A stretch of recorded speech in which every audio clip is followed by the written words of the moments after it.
Bonjour. Bonjour tout le monde. Bonjour. Oui, bonjour Jérémy.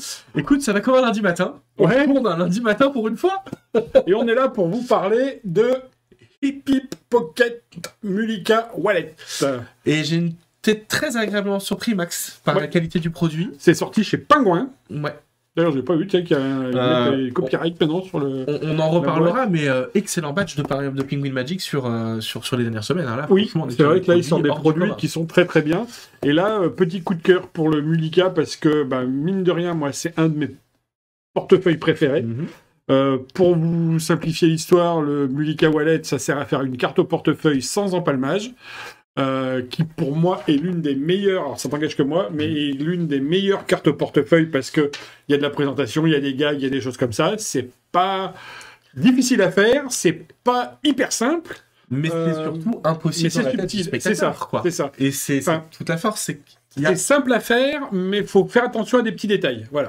Mais il n'y a pas de technique, de manipulation, de choses comme ça. Ce qui est encore plus impressionnant, c'est que c'est vraiment très minimaliste en termes de produits, parce que vous allez avoir un portefeuille dans un portefeuille. Et on va vous montrer. Tac. Quand on ouvre la boîte, tac, on tombe sur... Ils ont géré sur le packaging petit aussi. Bijou. Au niveau, donc la boîte, est sympa comme tout. Et donc... par rapport à un classique, Mulika, il est un petit peu plus petit. En général, le Mulika, il fait un peu genre porte-chéquier, moi, que j'avais à l'origine. Pour être honnête, moi, le mien, je l'avais fait moi-même. J'étais allé acheter un portefeuille sur le marché, tout ça, je me l'étais fait parce que justement, tous les Mulika qu'on trouvait à l'époque étaient beaucoup trop gros pour moi. Et surtout, ça correspondait pas trop au portefeuille qu'on avait, nous, en France. Ils étaient beaucoup plus grands. Pour être honnête avec toi, ça faisait longtemps que je n'avais pas vu un d'aussi bonne qualité. Vraiment qualité au niveau déjà du cuir parce que c'est super agréable au toucher. Ouais, en plus je pense qu'ils ont un peu joué sur le fait que les gens qui bossent en costume et tout ça, il est assez souple et assez fin. Je sais pas si on voit bien, peut-être me mettre sur du blanc. Je suis blanc. Non, le fond est blanc. Alors attends, parce que jamais, voilà. Oh, ça c'est le mettre de profil sur le blanc. Hop, tac, tac. Donc la petite carte pour faire le gag est fournie aussi. Qui est là. On peut s'en servir de portefeuille de tous les jours, parce que j'ai regardé, ça c'est pile la taille. On peut ranger ses billets de 20 euros, 10 euros, 10, 20 euros, 50 euros ici, ça tient.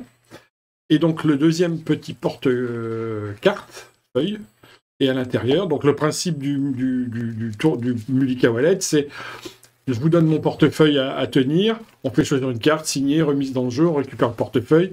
J'ai fait une prédiction où soit on fait une prédiction avec cette carte-là, soit on dit vous seriez impressionné si la carte qui est à l'intérieur c'est votre carte alors que le spectateur l'avait dans les mains.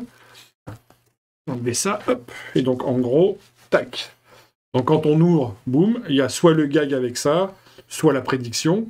Et quand on dit oui, j'ai pas que ce portefeuille, à l'intérieur j'ai un deuxième porte-carte, et dans ce porte-carte-là, tac, ça je vous le redonne ou je le range, et dans ce porte-carte-là, quand on ouvre, il y a un zip.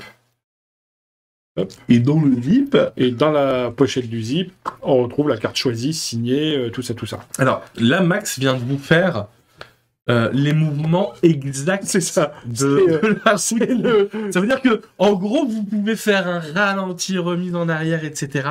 Vous n'aurez pas plus de mouvements à faire. C'est du comment ça s'appelle, de l'air Mulika Wallet.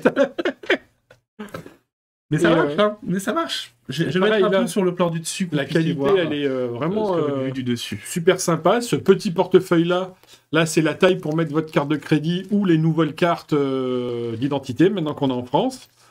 Là, honnêtement, là, je suis sur le principe, on l'utilise dans la vraie vie.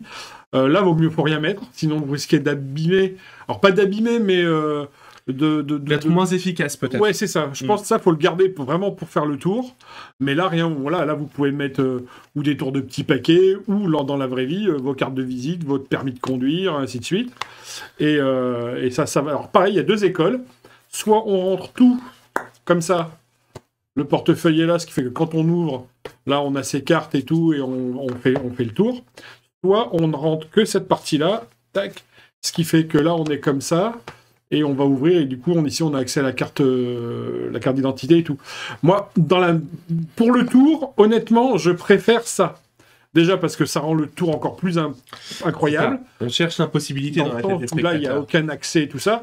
Que là, dans la tête du spectateur, il peut se dire « Ah oui, mais vu qu'on peut ouvrir ici, peut-être que... voilà. » Non. Donc moi, je préfère ça. Je suis assez d'accord. Et puis, ce qui est fort au niveau des portefeuilles... dans un portefeuille, c'est que tu as un effet gigogne. Oui, en fait, là, oui, carrément.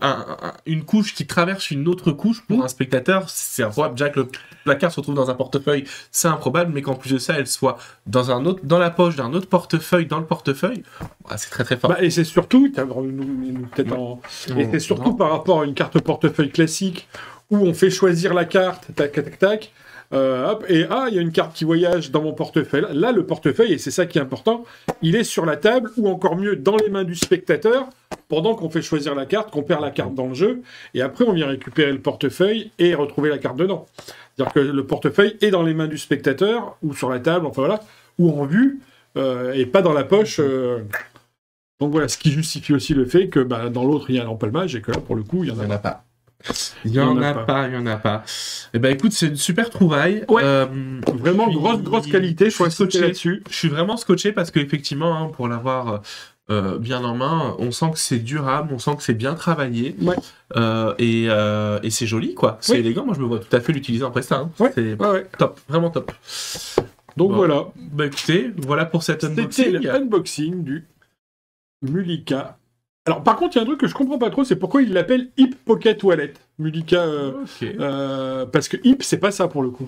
Là, j'avoue que ça, c'est un portefeuille. Est-ce qu'il y aurait une fonctionnalité qui nous aurait échappé ? Non.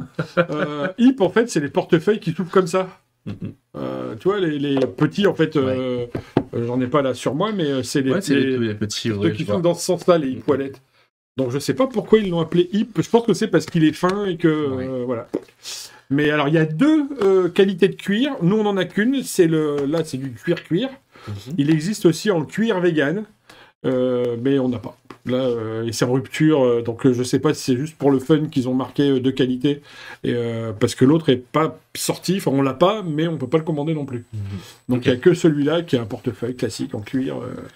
À suivre avec nos amis de Penguin Magic, du coup, qui ont sorti un excellent batch. Alors dans ce batch, pour vous citer juste un petit peu les produits, il y a Inverto qui est un carton phénoménal. Il y a également le Push Button de Craig Petty, qui est là, le Magic Button, pardon, de Craig Petty, qui fait partie aussi de ce batch. Et il y a un autre article qui fera l'objet d'un autre unboxing. C'est l'Executive Pad, et là, Max, on est sur un de mes coups de cœur en termes de qualité et de beauté du produit. Donc, ce sera à suivre sur on y reviendra une autre prochaine vidéo dédiée donc à Penguin Magic. Bonne journée à tous. Bye bye. Bonne journée. Merci à toi. Merci, Max.